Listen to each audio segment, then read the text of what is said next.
If you're going to go for a aquascape tank and you want the carpeting plants, you really want to start off with a dry scape.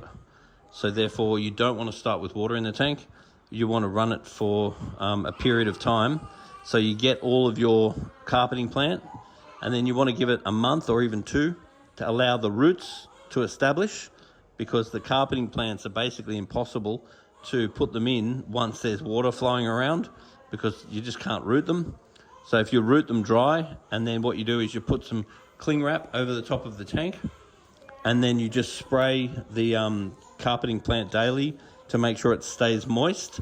And then you allow the roots, and when you see the roots through the front of the glass, you see the roots going in, and you've given that enough time. You've got your lights running. You could even run your CO2 if you wanted to. And then you've got it established and it's looking moist and your plants are growing. Then you can submerge the actual tank.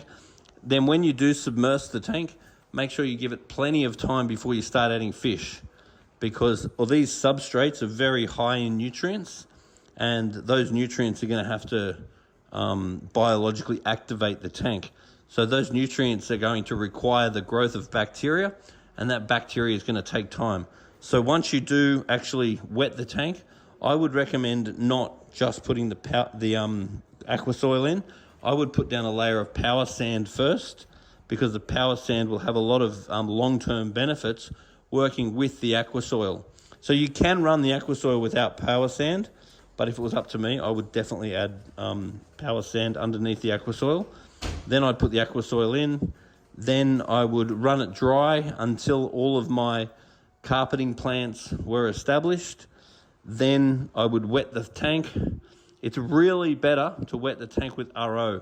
What you really don't want to do is use tap water to wet the tank, because during the time that you're growing your carpeting plants, you're going to grow lots of good bacteria in the substrate, and then running the tap with all the good bacteria that's growing in the substrate is going to kill off a lot of the good bacteria, so set you backwards.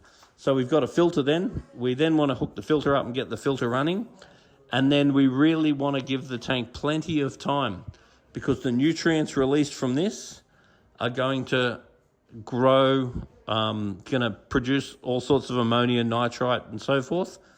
And then it's going to take time for good bacteria to establish in the filter to break that down. After that cycle occurs, then put fish in.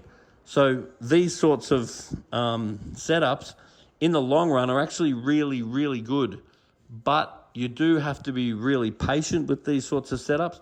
And these sorts of setups are really only worth it if you do want carpeting plants. If you're just going to have like a bunch of plants here and a bunch of plants there, it's really not worth using the high nutrient options. These are really for when you want the carpeting plants, and this is for someone that wants quite a lot of plant, because in the long run, this is the best option.